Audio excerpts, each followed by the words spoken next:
transmitirmos a sua mensagem. Nós o abençoamos no nome de Jesus. Amém. Amém. Amém. Bom dia, irmãos. Graça e paz a vocês. Amém. Irmãos, já faz um tempo, nós vamos continuar nosso estudo do livro de Apocalipse. Irmãos, tendo terminado as mensagens do Senhor às 7 igrejas, chegamos no nosso estudo à terceira divisão do livro de Apocalipse, a terceira revelação que o Senhor deu ao João. Vocês devem se lembrar que o Senhor disse ao João para escrever primeiro as coisas que eram. Capítulo 1. Segundo, as coisas que são, a era da igreja. E terceira, as coisas que hão de ser. Capítulos 4 a 22. Abra sua Bíblia comigo em Apocalipse, capítulo 4, versículos 1 a 5. Apocalipse, capítulo 4, versículos 1 a 5.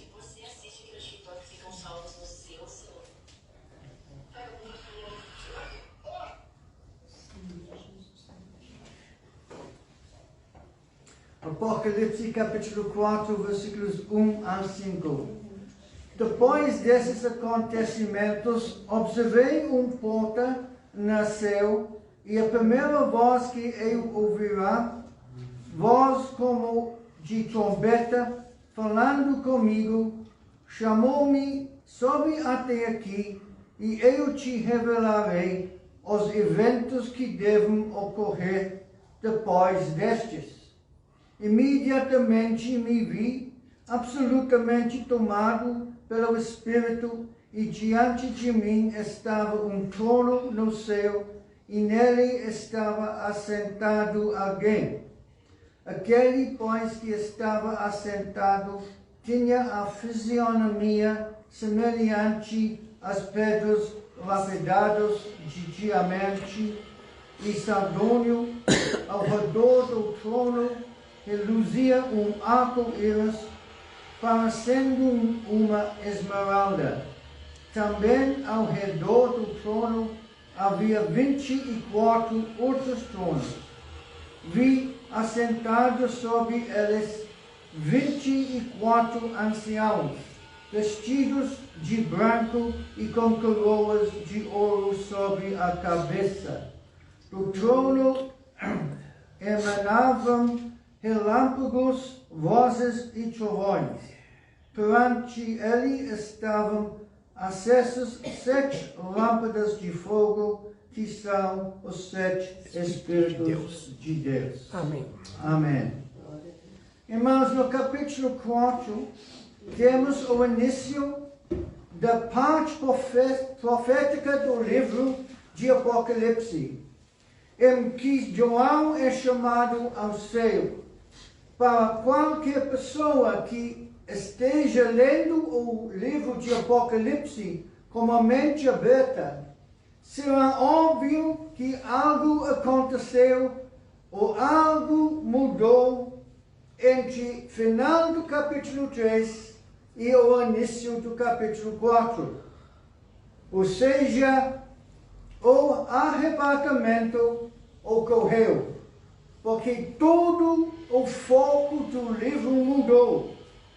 A partir do versículo 1 do capítulo 4, o foco é o que está acontecendo no céu. Embora o que está acontecendo na terra seja mencionado, é de ponto de vista do céu. Irmãos, hoje quero me concentrar na verdade ou necessidade do arrebatamento e provar a você que a doutrina do arrebatamento é uma doutrina bíblica e baseada na palavra de Deus. Em meu próximo sermão, examinarei a visão de João sobre o céu. Portanto, primeiro quero analisar o que, quem, quando e porquê do arrebatamento. Ou depois, os três ejes do arrebatamento. Então, primeiro, o que? O mistério do arrebatamento. A Bíblia chama arrebatamento da igreja de um mistério. Mas isso não significa que seja algo não possa ser entendido. Na Bíblia, um mistério é algo que esteve oculto no Antigo Testamento, mas que agora é revelada no Novo Testamento. Se olharmos para o versículo 1 de nossos textos, nós veremos o arrebatamento. João ouve uma voz como de trombeta, que diz: sobe até aqui, e eu te revelarei os eventos que devem ocorrer depois destes. E João é arrebatado para o céu por aquela porta. Isso, meus amigos, é o arrebatamento da igreja. Abram comigo em 1 Tessalonicenses capítulo 4. 1 Tessalonicenses capítulo 4. Nós vamos começar lendo no versículo 13. No versículo 13. Paulo diz: não desejamos, no entanto, irmãos, que sejais ignorantes em relação... Não desejamos, no entanto, irmãos, que sejamos ignorantes. De acordo com o livro de Atos, capítulo 17, Paulo passou pelo menos 15 dias e no máximo 27 dias em Tessalônica e ensinou a eles as doutrinas fundamentais da fé cristã. No entanto, parece que eles estavam confusos sobre a sequência do arrebatamento. Eles estavam aguardando o arrebatamento, mas estavam preocupados com o fato de aqueles que morreram antes do arrebatamento teriam que esperar até a ressurreição dos mortos no final do milênio.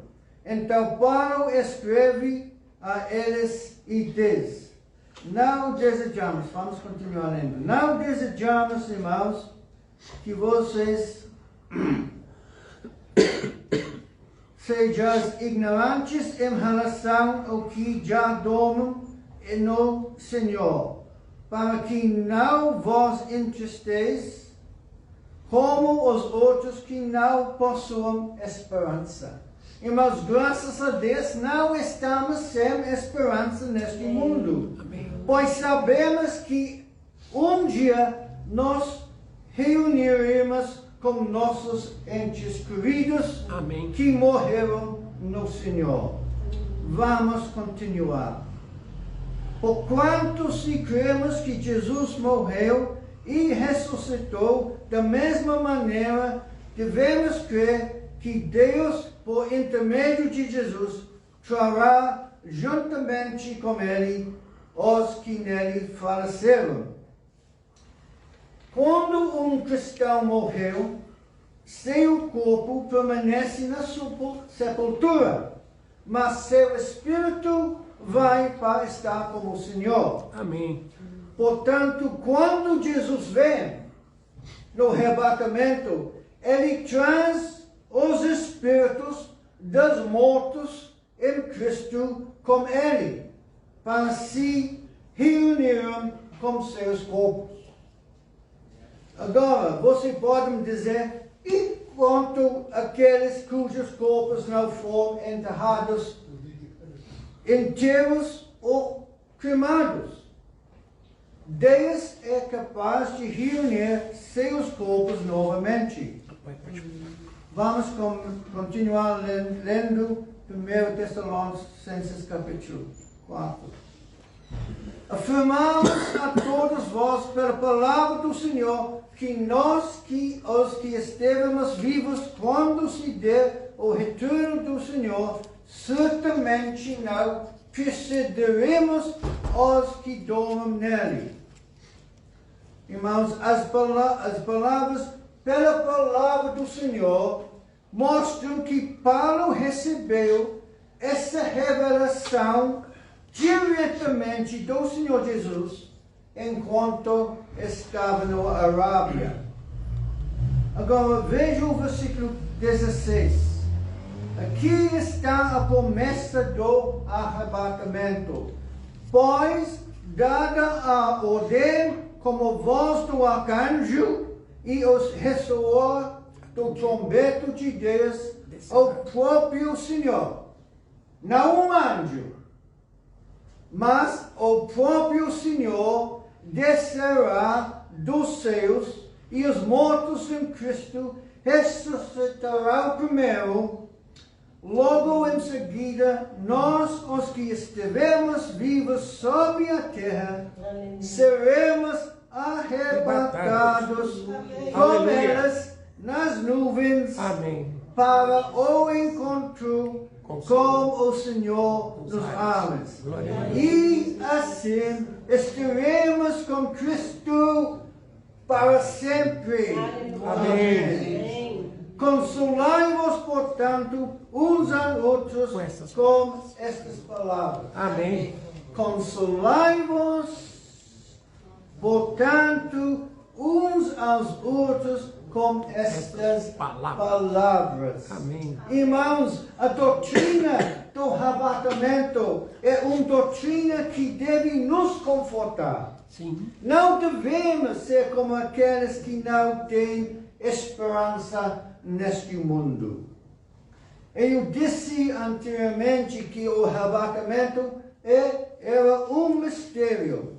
E que o mistério é algo oculto no Antigo Testamento e revelado no Novo. Paulo introduz o conceito do arrebatamento como um mistério em 1 Coríntios. Abre comigo em 1 Coríntios, capítulo 15.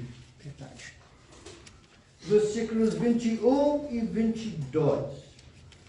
1 Coríntios, capítulo 15, versículos 51 e 52. Eis que eu vos declaro um mistério. Nem todos adormeceremos, mas certamente todos seremos transformados. No momento, num abrir e fecho de olhos, o som da última trombeta, porquanto a trombeta soará, os mortos ressuscitarão incorruptíveis e nós seremos transformados. Aleluia. Amém. Segunda, que a multidão soleta do arrebatamento. Irmãos, eu tenho mais notícias para alguns de vocês. Nem todos subirão no arrebatamento. Apenas os crentes verdadeiramente nascidos de novo subirão para estar com o Senhor. Amém.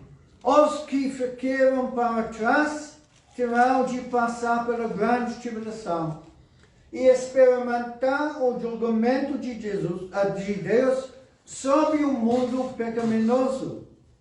Portanto, peço a vocês, como Pedro, que com dedicação cada vez maior confirme seu chamado e eleição. Amém. Amém. Como fazer isso? certificando-se de que você nasceu de novo, que se arrependeu de seus pecados e depositou sua fé na obra consumada de Cristo na cruz. Há muitos cristãos nominais que serão deixados para trás. Abra sua Bíblia comigo em Lucas capítulo 17. Lucas capítulo 17, versículo 34. Lucas 17.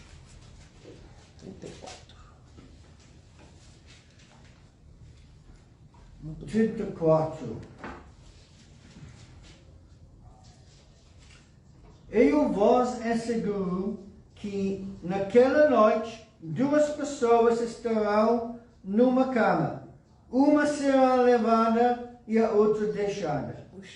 2 mulheres estarão no campo. Uma será tirada e a outra deixada. 2 trabalhadores estarão no campo. Um será tomado e a outra deixado. Amém. Muito pesado. Agora, quando o Senhor diz naquela noite, Ele não está dizendo que virá como um ladrão para roubar sua igreja. Paulo deixa isso claro no capítulo, na passagem de Tessalonicenses que lemos. O que o Senhor está dizendo é que Ele virá repentinamente, inesperadamente, e em um instante nos desaparecemos. Em um piscar de olhos, Paulo diz. Quão rápido é isso? Agora você pode me dizer, como posso saber que o arrebatamento aconteceu no capítulo 4 de Apocalipse? Vamos voltar aqui. Veja o versículo 4 do capítulo 4 do Apocalipse. Também ao redor do trono havia 24 outros tronos. Vi assentados sobre eles 24 anciãos, vestidos de branco e com coroas de ouro sobre a cabeça. Agora, esses não são anjos ou criaturas vivas. Há apenas 4 criaturas vivas mencionadas na Bíblia. Esses são seres humanos. Então, quem são esses 24 anciãos? Esses 24 anciãos são os mortos em Cristo e os transformados. Eles são a igreja glorificada e João os vi como anciãos. Observe como eles são descritos no versículo 4. Eles estão vestidos de branco. Na Bíblia, o branco representa a justiça. Portanto, eles são justos e também têm coroas em suas cabeças. De onde esses representantes da igreja glorificada tiraram suas coroas? Eles as receberam do trono de julgamento de Cristo. É assim que eu sei que o arrebatamento ocorreu entre o final do capítulo 3 e o início do capítulo 4. Veja que a Bíblia ensina que após o arrebatamento, todos nós comparecemos perante o tribunal de Cristo. Veja 2 Coríntios capítulo 5, versículo 10. Abre sua Bíblia comigo. 2 Coríntios capítulo 5, versículo 10.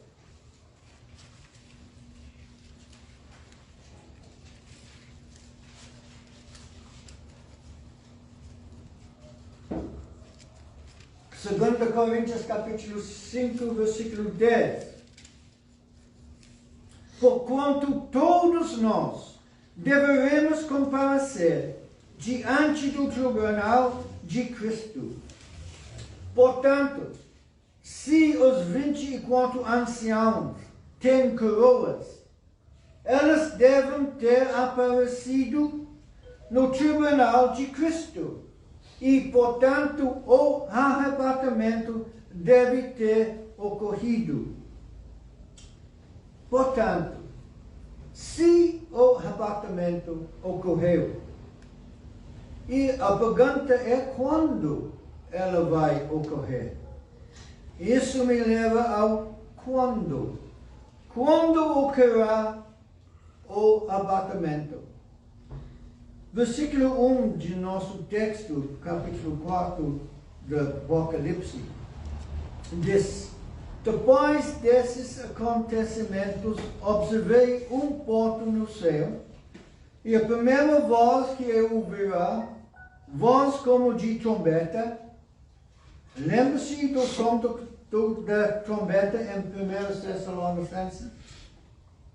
Falando comigo, chamou-me, sobe até aqui, e eu te revelarei os eventos que devem ocorrer depois destes. Agora, veja o versículo 2. Imediatamente, toma nota, imediatamente me vi absolutamente tomado pelo Espírito, e diante de mim estava trono no céu, e nele estava assentado alguém. Quando foi esse aconteceu com João? Aconteceu de repente. Ele não estava esperando. Ele está descrevendo a era da igreja quando de repente a trombeta soa e ele é imediatamente arrebatado ao céu. Meus amigos, isso é o que vai acontecer conosco, com você e comigo, se formos salvos. Estamos vivendo na era da igreja, mas você perceberá que ao ler Apocalipse, não há menção da igreja do capítulo 4 em diante. A palavra igreja desaparece de Apocalipse. No capítulos 2 e 3 é a igreja. Mas do capítulo 4 em diante, a igreja não é mencionada novamente. Por quê? Porque a era da igreja, a era da graça de Deus passou. A trombeta soou e a igreja foi arrebatada na aras para encontrar o Senhor. Amém. Então, quando o Senhor virá buscar sua igreja? Aí eu não sei. Você não sabe. Ninguém sabe. Mas o Senhor e o Pai sabem. Até mesmo o Senhor, quando estava na terra, tinha esse conhecimento escondido dele, como Jesus diz em Marcos capítulo 13, versículo 32. Todavia, a respeito daquele dia, ou hora, ninguém sabe, nem os anjos no céu, nem o Filho do Homem, senão apenas o Pai. No entanto, irmãos, o que é certo é que um dia o Pai dirá: Filho, vai buscar sua noiva. Agora, gostamos muito de dizer que o arrebatamento está próximo. Nós falamos isso o tempo todo. Olha as coisas no mundo, o arrebatamento é próximo. E que pode acontecer hoje à noite, amanhã, mas se formos honestos, não esperamos que aconteça hoje ou amanhã. Mas, irmãos, um dia nós podemos dizer isso e estaremos certos. Você está pronto? Você está pronto para o arrebatamento? Agora, quero analisar o porquê. Por que o arrebatamento? Por que não esperar até a ressurreição geral? Veja os versículos 2 a 4 em nosso texto, Apocalipse capítulo 4.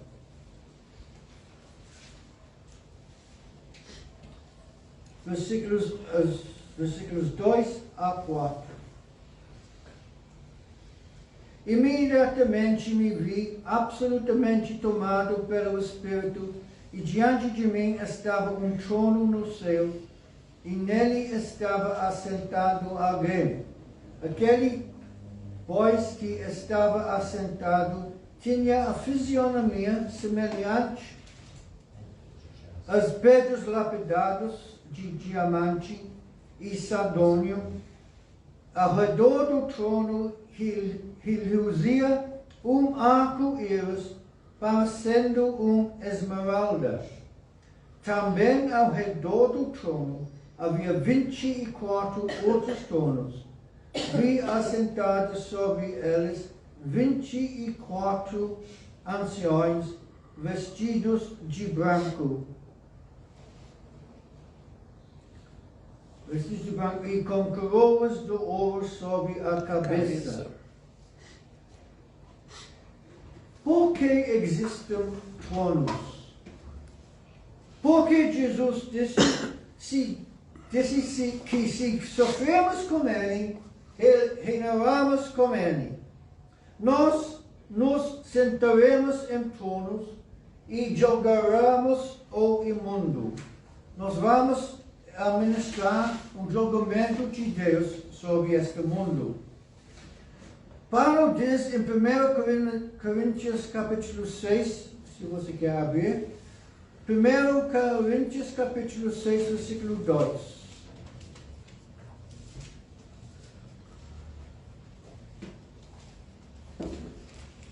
1 Coríntios capítulo 6, versículo 2. Aos desconheceis que os santos julgarão o mundo todo. Olha agora, versículo 3. E mais, não sabeis vós que iremos julgar inclusive os anjos? Sure. Nós vamos sentar nos tronos com coroas de ouro. Irmãos, depois de analisar o que, quando e porquê, vamos dar uma olhada rapidinho nos 3 R's do motivo do arrebatamento. Primeiro R, recepção. O primeiro motivo para o arrebatamento é a recepção. O Senhor virá e receberá sua noiva para si. Abram comigo o Evangelho de João, capítulo 14. O Evangelho de João, capítulo 14. Versículos 1 a 3.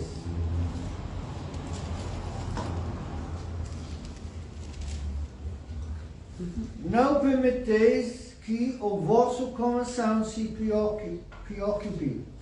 Credes em Deus, credes também em mim. Na casa do meu pai há muitos aposentos. E se não fosse assim, eu teria dito a vós.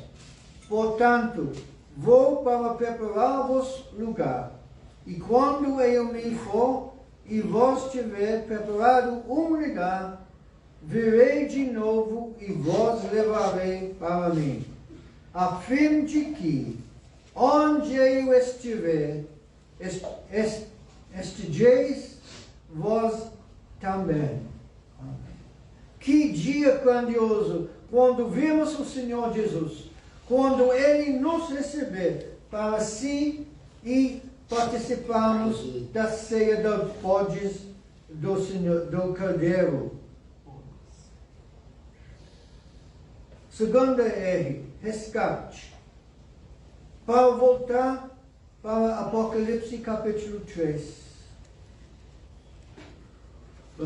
Apocalipse capítulo 4, versículo 3.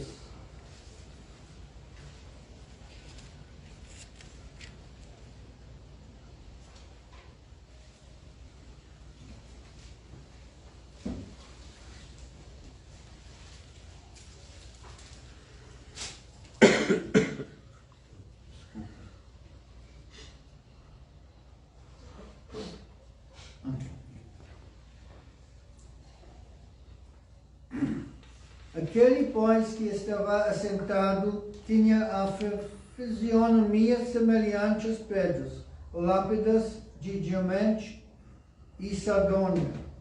Ao redor do trono realiza arco-íris parecendo uma esmeralda. Ao redor do trono de Deus há arco-íris. A palavra arco-íris em grego é a origem da palavra íris, ou seja, é como uma agulha. Ao redor desse trono há uma arco-íris. Entretanto, esse arco-íris é diferente. É verde. E como uma esmeralda. Em toda a volta do trono há arco-íris esmeralda. Agora veja o versículo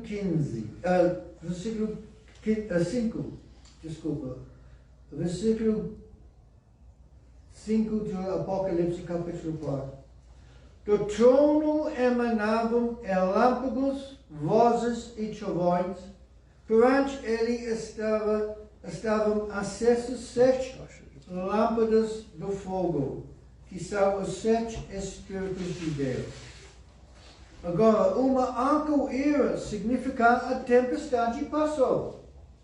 Mas os raios e trovões significam que a tempestade está chegando.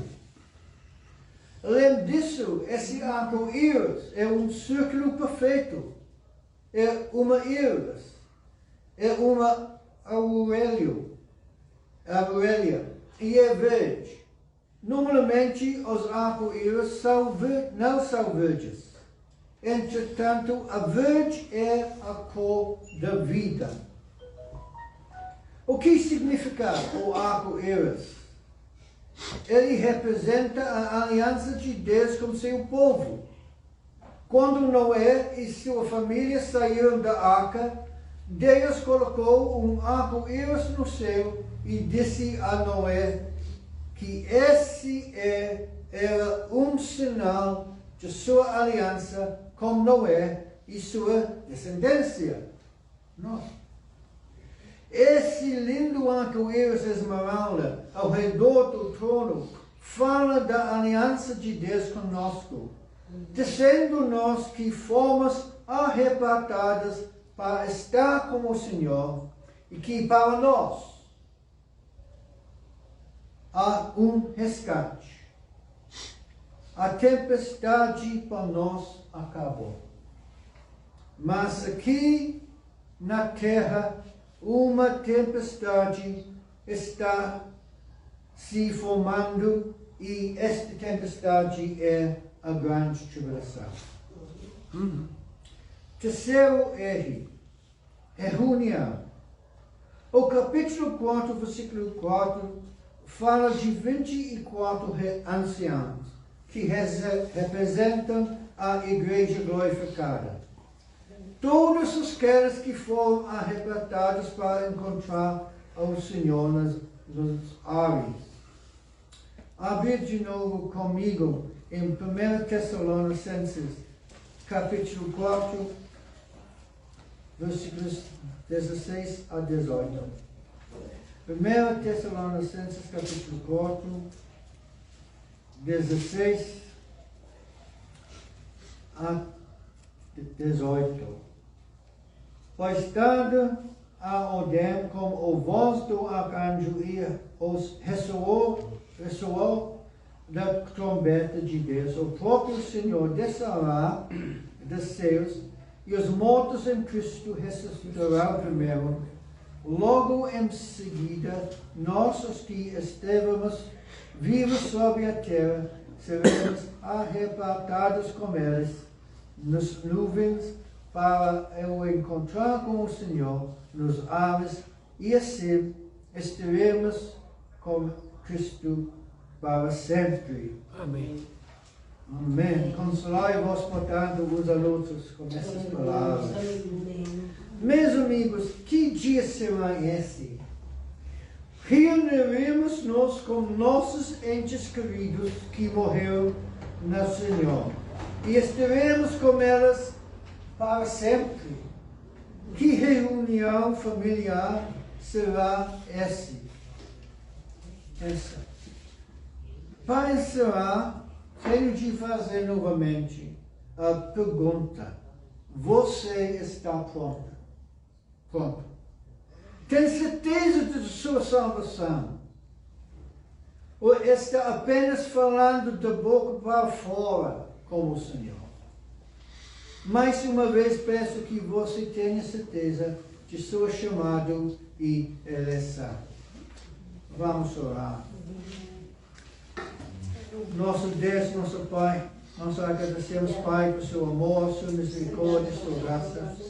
Nós agradecemos, Pai, por essa promessa, essa esperança que nós temos, que um dia nós vamos ser levantados nas nuvens para encontrar como o Senhor, nosso Senhor Jesus Cristo. Pai, eu peço agora que alguém está assistindo essa gravação vivo ou vai assistir este vídeo depois, que Pai, que você fala através desta palavra para elas, que elas tenham certeza da sua salvação. Pai, que você convencer pessoas dos seus pecados e a necessidade de salvação e a obra cumprida de Jesus na cruz para lavar e perdoar os pecados, para pagar o preço dos pecados delas. Pai, eu peço isso em nome de Jesus. Amém. O Senhor abençoe, irmão.